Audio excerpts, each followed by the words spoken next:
Ryan O'Reilly didn't just win Game 4, he repaired the whole series. This is Blue 10, Ryan O'Reilly, June 3rd, 2019, Blues at Bruins. Game 4 of the Stanley Cup Final, Enterprise Center, St. Louis. This one's sitting in a nasty spot. Boston leads the series 2-1. The Bruins just walked into St. Louis in Game 3 and dropped a hammer, 7-2. The Blues finally had a Stanley Cup Final home game, and Boston turned it into a fire drill. So now it's Game 4. It's not an elimination game for either team, but emotionally it kind of is. Because lose this one and you're down 3-1, going back to Boston. Win it, the series is tied. And the building believes again. And Game 3 becomes a bad smell instead of a warning sign. The Blues are still one of the weirdest teams in history. They were last in the league in January, with an interim coach, a rookie goalie, Gloria. A whole season that sounds fake if you explain it too quickly. They've already beaten Winnipeg, Dallas, and San Jose. And they've done it by being annoying to play against. Heavy forecheck, board work, no clean exits, no easy night. Boston's cleaner. They look more inevitable. Patrice Bergeron, Brad Marchand, David Pastrnak, Tuukka Rask, Zdeno Chara. That's not a hockey team, it's a final exam. They've got the better special teams, the hotter goalie, and after Game 3, they have a better mood. Then Ryan O'Reilly shows up after 43 seconds and says, nope. O'Reilly was born February 7th, 1991 in Clinton, Ontario. He's one of those players who feels older than he is because he came into the league already playing grown man hockey. Colorado drafted him 33rd overall in 2009, and he made the Avalanche immediately. It's not normal. A lot of young centers get sheltered. O'Reilly got responsibility. Face-offs, defense, penalty kill, late game shifts, all the boring stuff that secretly wins games. He wasn't flashy in the easy way. He was flashy if you knew what you were watching. In Colorado, he became a two-way monster. In Buffalo, he became the grown-up in a room that badly needed one. Then after the Sabres finished last in 2017-18, he gave that brutally honest quote about losing the love of the game. People heard that and thought he was cooked. St. Louis heard it and saw a buy low masterpiece. The Blues traded for him in 2018, and the fit was good. He led them in scoring. He won the Selke. He became the kind of center every coach lies awake praying for every night. He could win a draw, kill a play, make a pass, and then explain the whole thing like he was apologizing. He also looked like the emotional center of a team that didn't know it needed one. Game 4 starts, and O'Reilly jumps on a loose puck behind the net. He wraps it around before Rask can seal the post. 43 seconds in, Blues lead 1-0, and Enterprise Center goes feral. That goal mattered because O'Reilly hadn't been scoring. He'd gone 8 games without one, but he was still useful because the Blues needed the puck in the net from him. They needed his proof. They got it before some people had even found their seats. Boston answered midway through the first. Chara threw a puck towards the net. Jordan Binnington gave up a rebound, and Charlie Coyle cleaned it up. Tie game. For about 2 minutes, Boston has that villain energy. Like, cute start, St. Louis. Anyway. Then Vladimir Tarasenko hits back.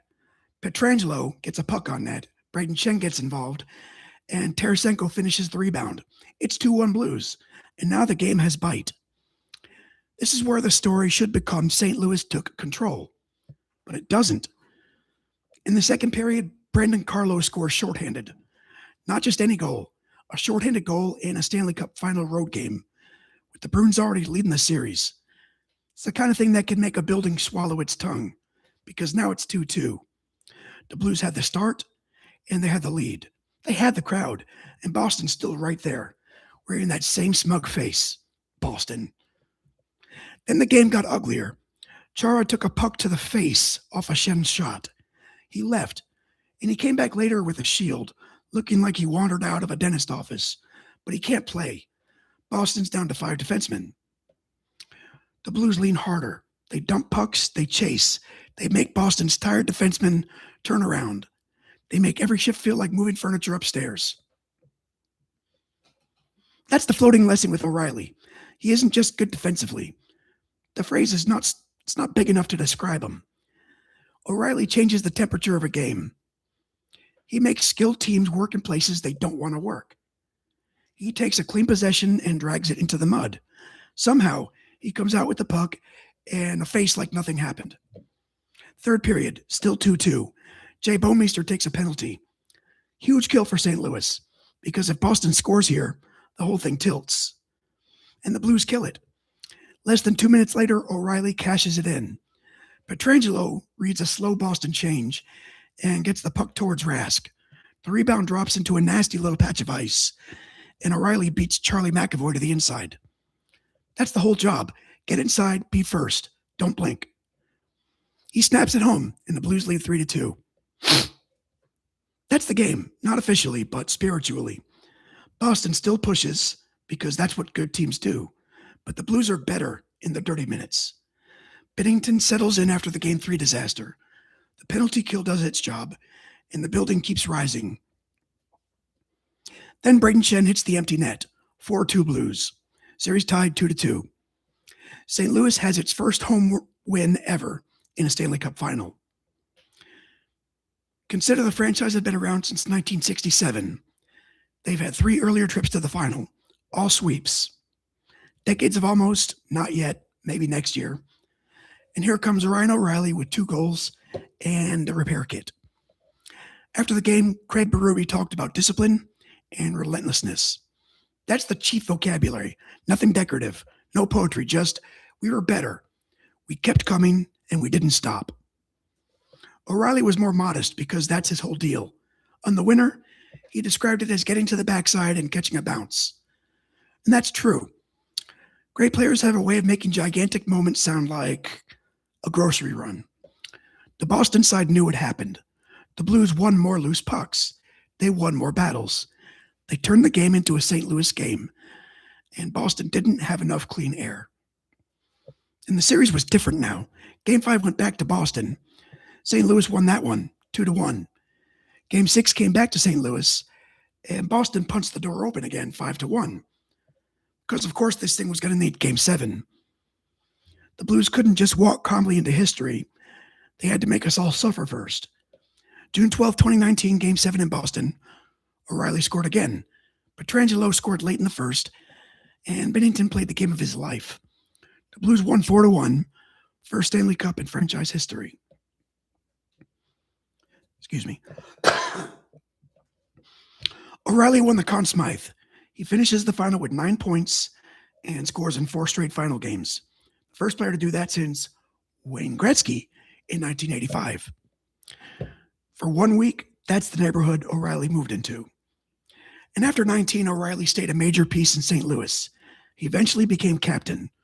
The Blues never quite got back to that same mountaintop because that mountain is hard. The Cup team slowly changed. Pietrangelo left, Tarasenko moved on, the league kept moving. In 2023, O'Reilly was traded to Toronto, helped the Maple Leafs finally win a playoff round, then signed with Nashville. Even into his mid-30s, he remained Ryan O'Reilly.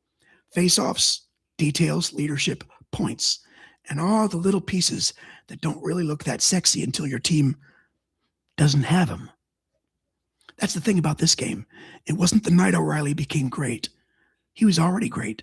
It was the night the entire hockey world had to watch his value become obvious on the biggest possible screen. He didn't skate around Boston. He went through them. He didn't out-glamour the Bruins. He outworked them. He didn't rescue the Blues with some random heater. He rescued them by being exactly who he'd been all year long. Blue 10 belongs to Ryan O'Reilly because Game 4 is the hinge. Down 2-1 in the series, and Bears 2 nights earlier, facing Boston with a chance to squeeze the whole final shut. St. Louis needed the adult in the room, and O'Reilly walked in wearing the hockey sweater. Next up, we go back to the Warriors and June 2nd, 2016. Warrior 35 is Sean Livingston, Game 1 of the NBA Finals.